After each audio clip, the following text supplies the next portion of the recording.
Bonjour et bienvenue à la Botanique du Cœur. Aujourd'hui, je te raconte un conte avec petits grains pour parler un peu des émotions et comprendre comment elles fonctionnent. Alors installe-toi confortablement pour écouter ce petit conte qui va durer un peu moins de 10 minutes. Petit grain a longtemps, très longtemps, lutté contre ses émotions. Il a même pendant des années essayé de monter des barrières pour pouvoir s'en protéger. Il a longtemps cru, à tort, que certaines émotions étaient mauvaises et que d'autres émotions étaient bonnes. Alors, sur cette logique totalement imparable, il a essayé d'emprisonner les mauvaises émotions et au contraire de faire pousser en grand nombre les bonnes émotions dans son jardin du cœur. Tu te souviens de Petit Grain ? Il a à l'intérieur de lui un jardin du cœur dans lequel poussent toutes ses émotions. Et moi, je suis sa jardinière du cœur et je l'aide à prendre soin de toutes ses émotions. Mais quand il était petit, il ne m'écoutait pas vraiment. Il n'écoutait pas mes conseils et il n'en faisait qu'à sa tête. Et il ne comptait pas ses efforts pour fabriquer des cages pour enfermer sa colère. Il ne comptait même plus ses heures pour construire des barricades pour y enfermer sa tristesse et la repousser loin, loin, loin de son jardin du cœur. Il a même construit patiemment un puits très profond dans lequel il s'évertuait à jeter sa jalousie à chaque fois qu'elle poussait à l'intérieur de lui. Et pendant des années, je restais impuissante face à tant de souffrances. La sienne, la souffrance de Petit Grain, mais aussi celle de ses émotions, qui souffraient en silence de ne pouvoir faire leur travail correctement. Car je ne sais pas si tu le sais, mais les émotions ont toutes un travail à faire à l'intérieur de nous. Et il est indispensable que tu sois au courant de ça pour bien grandir avec tes émotions, car elles vivent toutes à l'intérieur de toi. Alors, Petit Grain a plusieurs choses à te dire.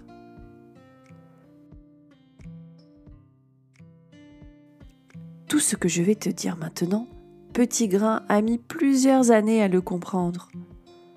Il a dû faire beaucoup d'erreurs pour pouvoir comprendre qu'enfermer ses émotions, les mettre à l'écart et tout faire pour les ignorer ne servait à rien. Mais pire que ça lui faisait beaucoup de mal. La chose la plus importante que Petit Grain voudrait que je te dise, à vrai dire, je te l'ai déjà dit tout à l'heure. Les émotions ne sont ni bonnes ni mauvaises. Il n'y a pas de bonnes émotions et de mauvaises émotions. Elles ont simplement toutes un rôle à jouer à l'intérieur de nous. Et si je devais généraliser, même si je n'aime pas trop ça, je dirais que toutes nos émotions ont pour rôle de nous protéger. Tu as bien entendu, nos émotions sont toutes là pour nous protéger. Et toutes les émotions vivent en toi, à l'intérieur de toi. Et ça veut dire qu'elles ne peuvent pas aller vivre ailleurs.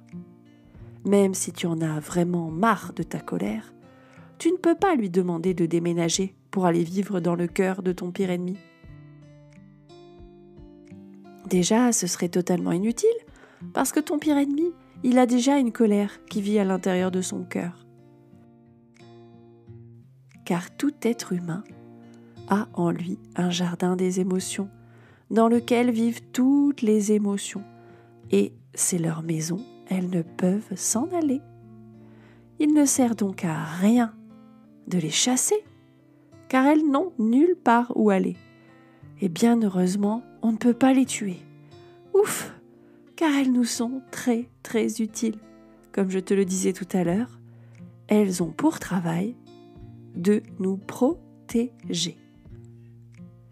Alors, on récapitule. Les émotions ne sont ni bonnes ni mauvaises. Et elles ont toutes un rôle à jouer à l'intérieur de nous. Une mission, un travail, celui de nous protéger, de nous prévenir et de nous aider à dépasser les situations que nous vivons au quotidien.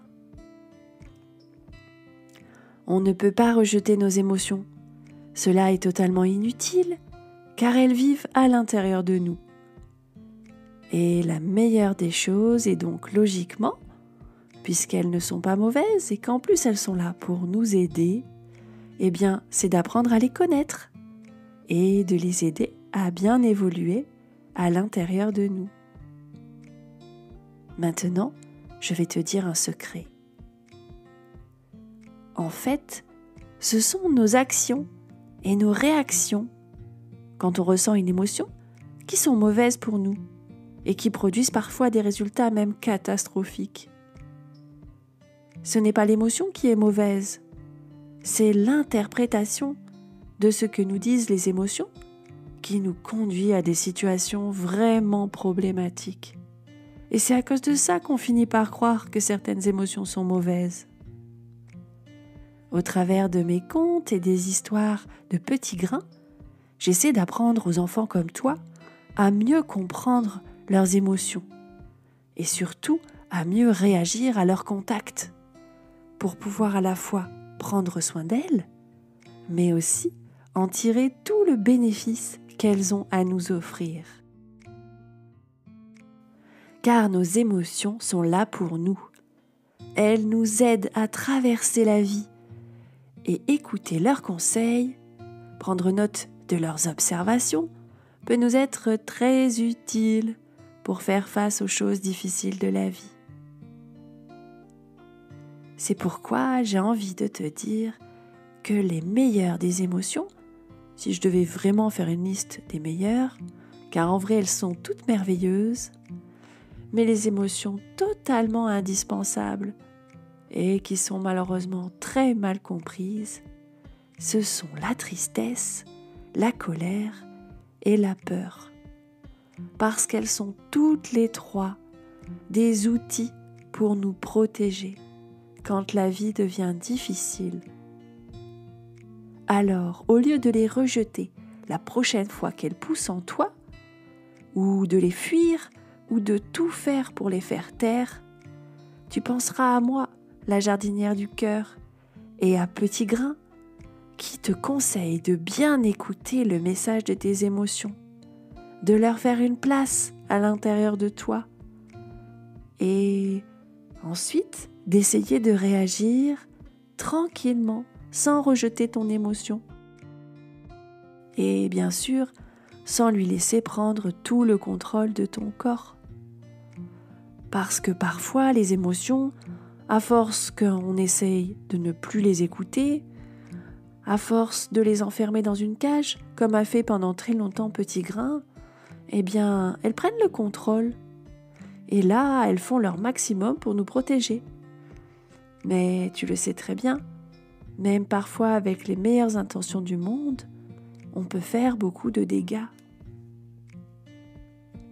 C'est ce qui s'est passé pour Petit Grain. À force d'enfermer sa colère et de ne plus l'écouter, sa colère grandit à tel point qu'elle devint si grande qu'elle détruit sa cage de l'intérieur. Et Petit Grain se retrouva avec une plante tellement grande dans le jardin qu'on aurait dit une immense pyramide de ronces. Pareil pour sa peur, pareil pour sa tristesse, pareil pour sa jalousie. Toutes les plantes qu'il avait patiemment essayé de rejeter, d'enfermer, de mettre à l'écart de lui, avaient grandi pendant ce temps, dans les jolies prisons bien solides qu'il leur avait fabriquées dans son cœur pour les mettre à l'écart. Toutes les émotions avaient grandi. Et un jour, elles avaient assez de force pour exploser et reprendre le contrôle. Ce jour-là, Petit Grain eut très peur.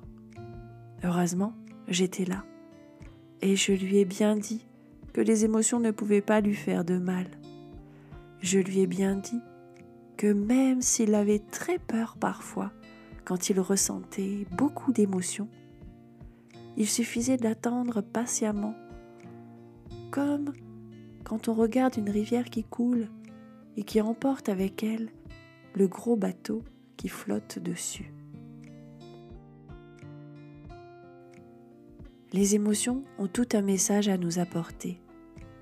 Une fois qu'elles comprennent qu'on a entendu le message et qu'on va vraiment faire quelque chose, elles s'arrêtent, elles diminuent, elles rétrécissent et elles reprennent leur petite taille de minuscules petites émotions qui ne posent aucun souci quand elle est dans notre jardin du cœur.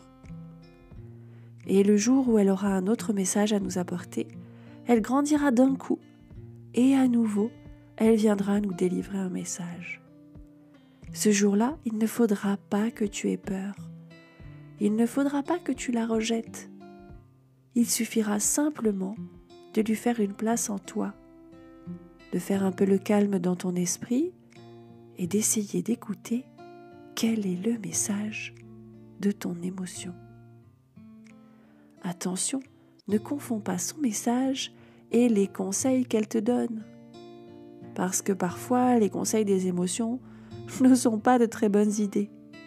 C'est à toi de réfléchir à quelle est la meilleure manière de réagir pour pouvoir trouver une solution à ton problème. Je te laisse réfléchir à tout ça et surtout, je t'invite à continuer de bien prendre soin de tes émotions. Elles ont désespérément besoin de toi et de ton écoute. Alors continue de devenir un bon jardinier du cœur en écoutant les histoires de Petit Grain et tous mes autres podcasts que tu pourras trouver sur la chaîne de la Botanique du Cœur. Pour soutenir mes podcasts, tu peux me laisser un commentaire, un j'aime et t'abonner à la chaîne. À bientôt!